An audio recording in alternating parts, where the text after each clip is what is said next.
ఎవరైనా సరే ఆరోగ్యంగా ఉండాలంటే శుభ్రత పాటించాలి. మరి శుభ్రత కావాలంటే ఎలిం ప్రొడక్ట్స్ వాడాలి. నమస్కారం, వెల్కమ్ టు ఐ డ్రీమ్. ధర్మ మార్గం విత్ విజిత కార్యక్రమానికి స్వాగతం. ప్రస్తుతం మనతో పాటు ఉన్నారు ప్రముఖ ఆధ్యాత్మికవేత్త, హనుమత్ మరియు శ్రీ విద్యా ఉపాసకులు బ్రహ్మశ్రీ డాక్టర్ శివయోగి సిస్లా జయశంకర్ గారు. ఇప్పుడు వారితో మాట్లాడి మరిన్ని విషయాలు తెలుసుకుందాం. నమస్కారం గురుగారు. గురుగారు, కష్టాలు అనేవి ప్రతి ఒక్కరికి ఉంటాయి, కానీ ఎవరికి వాళ్ళు కష్టాలు నాకే ఉన్నాయి అని చెప్పి, అంటే నా స్థానంలో నువ్వు ఉంటే నీకు అర్థమవుతుంది, నీకేం తెలుస్తుందిలే అన్నట్టుగా ప్రతి ఒక్కరు కూడా మాట్లాడుతూనే ఉంటాం. అంటే కష్టాలు సహజమైనప్పటికీ ఆ తట్టుకునే శక్తి లేకే ఇలాంటి మాటలు మాట్లాడుతూ ఉంటామని చెప్పి అనిపిస్తూ ఉంటుంది. కానీ ఎంతకాలం అని ఏ కష్టాలు అనుభవిస్తాము? ఏదో రకంగా ఇంట్లో ఎంతమంది ఉంటే అంతమందికి ఏదో ఒకటి ఆరోగ్యపరంగా కానివ్వండి, లేదు ఏదైనా కావాల్సింది కొనుక్కోవాలి ఇంట్లోకి అన్నా కూడా దానికి తగ్గ ధనం లేక కానివ్వండి, రకరకాల ఇబ్బందులు కష్టాలు ఉంటాయి. వీటి నుంచి బయటపడాలంటే ఏదైనా విధానం ఉంటే తెలియజేయండి గురుగారు. తప్పకుండా అమ్మా. చాలా మంది కష్టాలు అనేవి రకరకాలుగా ఉంటాయి. కొంతమంది జాతకాలు నమ్ముతారు, కొంతమంది నమ్మరు. అవును. ఏదైనా సరే గ్రహస్థితిని బట్టి మన జీవితం నడుస్తూ ఉంటుంది. గత జన్మ కర్మ ఫలానుసారంగా మనకి ఈ జీవితం నడుస్తూ ఉంటుంది. ఏదైనా సరే కర్మని మనం అనుభవించక తప్పదు. అవునండి. కాకపోతే ఒక్కొక్కసారి ఏమవుతుందంటే ఇంట్లో ఉన్న వాళ్ళందరికీ ఒకే రకమైన దశలు జరుగుతుంటే అందరూ కూడా ఇబ్బందులు పడుతూ ఉంటారు. ఒకళ్ళు ఆరోగ్యంతో ఇబ్బంది పడుతుంటారు, ఇంకోళ్ళు ఇంటి యజమానేమో ఆర్థికంగా ఇబ్బంది పడుతుంటాడు, సంపాదించింది సరిపోక. రకరకాల పరిస్థితులు ఒక్కొక్క ఇంట్లో ఒక్కొక్క రకం. కొన్నిసార్లు అన్ని బాగున్న పరిస్థితులు, అందరూ బాగున్నా మనకే మానసికంగా ఏదో తెలియని ఒక ఏదో తెలియని ఇబ్బందులు ఉంటాయి. ఇది ఇంటింటి రామాయణం అంటే ఇదే. ఒక్కొక్క ఇంటికి ఒక్కొక్క చరిత్ర ఉంటుంది. అవును గురుగారు. అయితే ఏంటంటే ఏదైనా సరే భగవంతుడిని నమ్మితే, భగవంతుడి పాదాలను ఆశ్రయిస్తే ఎటువంటి కష్టం నుంచి అయినా మనం ఆ కష్టాన్ని దాటుకొని ముందుకెళ్ళగలుగుతాం. కష్టాలన్నీ మాయమైపోతాయని కాదు, కష్టాలని తట్టుకునే శక్తి మనకిస్తాడు. కష్టాలు అనేవి కామన్, ఎవరైనా అనుభవించాల్సిందే. ఎవరికి ఒక్కోళ్ళకి ఒక్కో రకమైన కష్టం ఉంటుంది. అయితే ప్రతి వాళ్ళు ఏమనుకుంటారంటే ఎవరికి లేని కష్టాలు నాకే ఉన్నాయనుకుంటారు. ఇది ఒక యాటిట్యూడ్ అనమాట. నిజమే. ఏంటి దీనికి గాను ఒక బ్రిటిష్ లండన్లో ఒక సెమినార్ జరిగింది. అంటే మనస్తత్వ శాస్త్రవేత్తల సెమినార్లో ఎవరికి వాడు నాకే కష్టాలు ఎక్కువ ఉన్నాయి అనుకుంటారు. అందుకని మనకున్న కష్టమే బెటరు ఎదుటివాడి కష్టం కన్నా, ఇది తెలుసుకోవాలి ఎవరైనా అనేది ఒక సెమినార్ జరిగి, ఆ సెమినార్లో ఏం చెప్పారంటే మీకున్న కష్టం ఏదో ఒక పేపర్ మీద రాయండి, ఆ పేపర్ని ఒక డబ్బాలో వేయండి అని. ఒక 3000 మంది సెమినార్. అందరూ చీటీలు తీసుకొచ్చి అందులో వేయాలి వాళ్ళ కష్టాన్ని రాసి. దాన్ని మొత్తం ర్యాండమ్గా కలుపుతారు. కలిపి ఇప్పుడు ఒకళ్ళు ఒక స్లిప్ తీసుకోండి, మీ కష్టం అక్కడ వదిలేయండి, ఆ స్లిప్ వచ్చిన కష్టాన్ని మీరు తీసుకెళ్ళండి అన్నారంట. సో ఒకళ్ళు మళ్ళీ చీటీలు తీశారు. తీసి ఇట్లా చదువుకుంటూ అక్కడికి డోర్ దాకా వెళ్ళేసరికి ఒక్కొక్కటి పరిగెత్తుకుంటూ వచ్చి, అమ్మో వద్దు నాకు ఈ కష్టం వద్దు, నా కష్టం నాకు ఇచ్చేయండి అన్నట్టు. అట్లా జనరల్గా ఈ కష్టం అనేది ఏంటంటే, ఫస్ట్ ఆఫ్ ఆల్ ఏంటంటే మనం మన జీవితంలో మన జీవితం అంటేనే పోరాటం. ఈ పోరాటం చేసి తీరాల్సిందే, కష్టాన్ని ఫేస్ చేయాల్సిందే, దాన్ని ఎదుర్కోవాల్సిందే. కానీ ఎప్పుడు జీవితాంతం కష్టం ఉంటుంది, అదే కష్టం జీవితాంతం ఉంటుందని అనుకోవద్దు. ఎందుకంటే ఈ పరిస్థితి శాశ్వతం కాదు, ఇప్పుడు అనుభవిస్తున్న పరిస్థితి శాశ్వతం కాదు, తప్పకుండా మారుతుంది. దానికి ఉదాహరణ సూర్యచంద్రులు. ఉదయం 6ంటికి వచ్చిన సూర్యుడు సాయంత్రం అస్తమిస్తాడు, మళ్ళీ ఉదయం 6ంటికి మళ్ళీ సూర్యుడు ఉదయిస్తాడు కదా. సో కష్టం కూడా అంతే, సుఖం కూడా అంతే. సుఖాలు శాశ్వతం కాదు, కష్టాలు శాశ్వతం కాదు. ఇది మనిషి జీవితం గుర్తించాలి. గుర్తించి కొద్దిగా ఇంతమంది పెద్దలు మహానుభావులు చెప్తున్నారు కాబట్టి వాళ్ళ సందేశాలు తీసుకొని మనం నాలెడ్జ్ని పెంచుకొని ముందుకెళ్ళాలి. ఇట్లాగే ఏంటంటే ఈ కష్టం ఎవరి కష్టం వాళ్ళకు ఉంది అనే భావన, నాకే ఎక్కువ కష్టం ఉందనే భావన ముందు మైండ్లోంచి తీసేయాలి. తీసేసి చక్కగా భగవంతుడిని నమ్మాలి. నమ్మిన వాళ్ళకి భగవంతుడు పక్కనే తోడుగా ఉంటాడు. నీకు ఆయన కనపడకపోవచ్చు, కానీ అడుగడుగు నీ తోడుండి నిన్ను కాపాడుతాడు, నిన్ను రక్షిస్తాడు. ఇందుకు చిన్న ఉదాహరణగా ఒక చిన్న మోరల్ స్టోరీ. తిరుమల తిరుపతి దేవస్థానానికి ఒక అతను నడక మార్గంలో ఎక్కుతున్నట్ట. ఎక్కుతూ చీకటి పడింది, బై మిస్టేక్ జారి లోయలో పడ్డాడు. పడితే చెట్టు కొమ్మల మధ్యలోంచి పడుతున్నాడు, టప టప టప టప జారుతున్నాడు. ఆఖరికి ఒక కొమ్మ చేతికి దొరికింది, పట్టుకొని వెళ్ళాడుతున్నాడు. గోవిందా గోవిందా అని పిలుస్తున్నాడు. ఆయన భక్తుడు కాబట్టి ఆ భగవంతుడు అక్కడే ఉన్నాడు కాబట్టి దేవుడు వచ్చాడు. వచ్చి ఏం నాయనా పిలిచావంటే నన్ను కాపాడు స్వామి అంటే ఏం పర్లేదు నన్ను నమ్మి చేతులు వదిలేసి అన్నట్టు. అమ్మో నేను చచ్చిపోతే అన్నట్టు. నీకేమవ్వదు నువ్వు నన్ను నమ్మి వదిలేసే అన్నట్టు.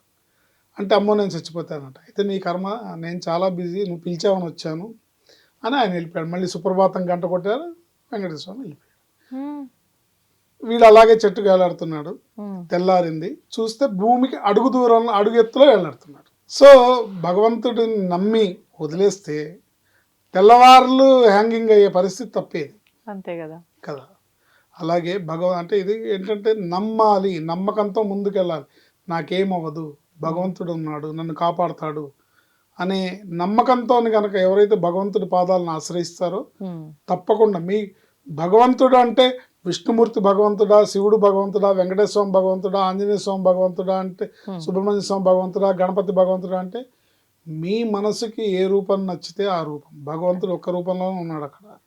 మీ మనసుకు నచ్చిన రూపం మీద మీరు లగ్నం చేసి ఆ భగవంతుడికి సంబంధించిన శ్లోకాలు స్తోత్రాలు మీరు చేస్తూ నమ్మకంగా ఉంటే కనుక ఏ దేవుడైనా రాయే భగవంతుడిగా మారి సమాధానం ఇస్తుంది, రక్షిస్తుంది, కాపాడుతుంది. ఇందులో ఎటువంటి సందేహం లేదు. నమ్మాలి, నమ్మకం స్ట్రాంగ్ గా ఉండాలి. ఎటువంటి కష్టాల నుంచి అయినా బయటపడగలుగుతాం. సరే అండి మాకు నమ్మకం ఉంది, దీనికి ఏదన్నా మా మనసు లగ్నం అవడానికి ఆ భగవంతుడిని కష్టాలు తీర్చమని అడగడానికి మాకు ఏదన్నా ఒక మంచి మంత్రం చెప్పండి అంటే కనుక ఒక అద్భుతమైన మంత్రం ఇది. రాముల వారి శ్లోకం, ఆంజనేయ స్వామి శ్లోకం కలిపి చదువుకోవటం వల్ల తప్పకుండా ఎవరు ఎటువంటి కష్టంలో ఉన్నా సరే వాట్ ఎవర్ ఇట్ మీ కష్టం ఏదన్నా అవనివ్వండి, మీ కష్టం 100 టన్నులున్నా మీ కష్టం 1000 టన్నులున్నా అది పటాపంచలైపోతుందని చెప్పడంలో ఎటువంటి సందేహం లేదు. ఆపదామపహర్తారం ధాతారం సర్వసంపదాం లోకాభిరామం శ్రీరామం భూయో భూయో నమామ్యాం అనే రాముల వారి శ్లోకాన్ని అసాధ్య సాధక స్వామిన్ అసాధ్యం తవకిం వద రామదూత కృపా సింధో మత్కార్యం సాధయ ప్రభో అనే ఈ శ్లోకాన్ని కలిపి ప్రతిరోజు మీకు కుదిరినన్ని సార్లు అనుకోవటం వల్ల ఆంజనేయ స్వామి తప్పకుండా మిమ్మల్ని మీ కష్టాల నుంచి బయటపడేస్తాడు. రెండు కలపడం ఎందుకని గురుగారు? అంటే రాముల వారి పేరు చెప్తే ఆయన తొందరగా కదులుతాడు. అంటే ఆంజనేయ స్వామికి 2 పనులు ఉన్నాయి. ఒకటి ఆ రామ భక్తుల్ని కాపాడడం, 2 తన భక్తుల్ని కాపాడడం. సో తన భక్తుల కన్నా ముందుగా ఆయన తొందరగా రియాక్ట్ అయ్యేదంటే ఎక్కడ రామనామం వినపడితే అక్కడ తొందరగా రియాక్ట్ అవుతాడు. కాబట్టి మీ కష్టాల తీవ్రతను బట్టి మీరు ఈ 2 కలిపి కనుక చదివితే ఎటువంటి కష్టం నుంచి అయినా బయటపడతారు. రోజు కనీసం 21 సార్లు పఠిస్తే తప్పకుండా ఎటువంటి ఈ శ్లోకాలు 2 కూడా ఇవాళ నేను కొత్తగా చెప్తున్నవి ఏం కాదు, అందరికి తెలిసినవే, అందరికి ప్రజల్లో అందరికి విదితమైన శ్లోకాలే. కానీ దాని మహిమను అనుభవించిన వాడిని కాబట్టి నేను చెప్తున్నాను. ఆపదామపహర్తారం ధాతారం సర్వసంపదాం లోకాభిరామం శ్రీరామం భూయో భూయో నమామ్యాం అసాధ్య సాధక స్వామిన్ అసాధ్యం తవకిం వద రామదూత కృపా సింధో మత్కార్యం సాధయ ప్రభు. అసాధ్య సాధక స్వామిని అసాధ్యాల్ని సాధించే ఓ ప్రభువా, ఓ ఆంజనేయ స్వామి, అసాధ్యం తవకిం వద నీకు అసాధ్యం అన్నదే లేదు. ఓ రామదూత, ఓ అపార కరుణామయుడ, ఓ కృపా సింధు మత్కార్యం సాధయ ప్రభు, నా పని చేసి పెట్టు, నన్ను రక్షించు, నన్ను కాపాడని నమ్మకంతో ఎవరైతే వేడుకుంటారో మీ కష్టం ఏదైనా సరే, name it what ever it may be, ఎటువంటి కష్టం నుంచి అయినా బయటపడి తప్పకుండా మీరు విజయాన్ని సాధిస్తారు. మీ కష్టాల్లోంచి మీరు బయటపడతారు. తప్పకుండా సుఖాల దారిలో పయనిస్తారు. అదృష్టం మీ వెంటే ఉంటుంది, భగవంతుడు మీ వెంటే ఉంటాడని చెప్పడంలో ఇంత కూడా సందేహం లేదు. గురుగారు నోరు తిరిగినప్పుడు బయటికి చెప్పడం కన్నా కొంచెం లోపల చెప్పుకుంటే అది మనం తప్పు పలికిన తప్పు లేదంటారు, వాస్తవమా? అంటే ఇప్పుడు నోరు తిరగదు నాకు తప్పులు వస్తాయేమో అంటే అసలు శ్రీరామ అనే 3 అక్షరాలకు ఉన్న మహిమ దేనికి లేదు. అలా అనుకున్నా. శ్రీరామ అంటే నమ్మకం కుదరదండి, సింపుల్ గా ఉంటుంది కదా. శ్రీరామ అనే చిన్నప్పటి నుంచి ఇక్కడ అన్ని చోట్ల చూస్తున్నారు కదా. సో ఇది మాకు తెలుసు అనుకుంటారు, కానీ దాని మహిమ అపారమైనది. శ్రీరామ అనేది మహామంత్రం ఏంటి, శ్రీరామ జయమంత్రం అంటారు దాన్ని. శ్రీరామ శ్రీరామ శ్రీరామ. ఇప్పుడు ఆంజనేయ స్వామికి అంత శక్తి ఎక్కడి నుంచి వచ్చింది? రామ్ రామ్ రామ్ రామ్. కొన్ని లక్షల కోట్ల కోట్ల కోట్ల కోట్ల యుగాల నుంచి ఆయన ఆ జపాన్ని చేసి చేసి ఆయన జ్యోతిర్మయ స్వరూపుడుగా మారిపోయి అవును. ఇంతమంది కష్టాలు తీరుస్తున్నాడు. ఆంజనేయ స్వామి ఇప్పటికీ చిరంజీవి, ఉమ్, ఇప్పటికీ ఆయన ఉనికి ఉంది, అనేక చోట్ల ఆయన బయటపడుతుంది. ఉమ్, అనేక సార్లు స్వప్న సాక్షాత్కారం పొందిన వాడిని నేను స్వయంగా చెప్తున్నాను. ఆయన ఆ అనుభూతి అనేది తలుచుకుంటే నమ్మాలి, నమ్మిన వాడికి నమ్మితే ఇది. ఉమ్, భగవంతుడికి వచ్చి మనల్ని నమ్మించాల్సిన అవసరం ఆయనకి లేదు. అవును. అవును. నమ్మిన వాళ్ళకి ఎస్ నువ్వు నమ్మావు, నేను ఉన్నాను, నేను నిన్ను ఉన్నాను. కాపాడతాను. నువ్వు నమ్మకపోయినా నిన్ను కాపాడతాడు. ఉమ్, కానీ వచ్చి నేనున్నాను, నన్ను నమ్ము అని చెప్పాల్సిన అవసరం ఆయనకి లేదు. ఆయనకి లేదు. వాస్తవం గురుగారు. మీకు అలా స్వప్నంలో సాక్షాత్కారం అవుతారా? ఓకే. అంటే సాధారణంగా అంటే ఒక అప్పుడప్పుడు ఒక మూమెంట్లో మా మిస్సెస్ ప్రెగ్నెంట్గా ఉన్నప్పుడు ఉమ్, మగపిల్లాడి కోసం నేను దీక్షగా తపస్సు చేసినప్పుడు 5వ నెలలో పట్టపగలు 11 గంటలకి ధ్యానంలో ఉండగా ఆయన పిల్లాడిని ప్లేట్లో పెట్టి చూపించాడు. శాంక్షన్ చేశాను, బాధపడకు, ఆ మగపిల్లాడు పుడతాడు అని. ఓ, అంటే అప్పటికే మాకు 2 ఆడపిల్లలు. జాతకం ప్రకారం ముగ్గురు మూడోసారి కూడా ఆడపిల్ల బలంగా కనిపిస్తుంది. ఆ, అప్పుడు ముగ్గురు ఆడపిల్లలు అంటే కొంచెం బాధ అనిపిస్తుంది కదా. అవును, 2 ఉన్నారు ఆల్రెడీ ఆడపిల్లల ఉమ్, మహాలక్ష్మి స్వరూపాల్లాగా. అంతే. ఇంకా వారసుడు కూడా వారసుడు ఉంటే కావాలనే కోరిక అది స్వార్థమే అయినప్పటికీ ఆ స్వార్థంలో తప్పు లేదు, ఉండాల్సిందే. ఆ చిన్న ఉండాల్సిన స్వార్థం అది.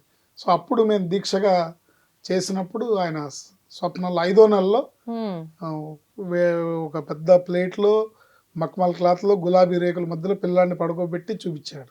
బాబా బాబా. శాంక్షన్, డోంట్ వరీ అని. ఉమ్. అప్పుడు ఏంటి మీ ఫీలింగ్? బాబాయ్ పుట్టిన తర్వాత ఇంకా మామూలుగానే మీకు నమ్మకం ఉంది, హనుమత్ ఉపాసకులు కాబట్టి ఎట్లాగ అప్పటి వరకే నమ్మకం ఉంది, ఆ ఇంకా నమ్మకం కల్లారా మీకు. ఆ, ప్రాక్టికల్ గా ప్రూవ్ అయింది. ఓకే. ఓకే. ఇలా అనేక సందర్భాల్లో, అనేక కష్టాల్లో, అనేక విషయాల్లో ఏ సంకల్పాన్ని సంకల్పించి ఆంజనేయ స్వామి పాదాలు పట్టుకున్నా అది తప్పకుండా నెరవేరుతుంది. ధన్యవాదాలు గురువు గారు. నమస్కారం. ఆయుష్మతి భవ.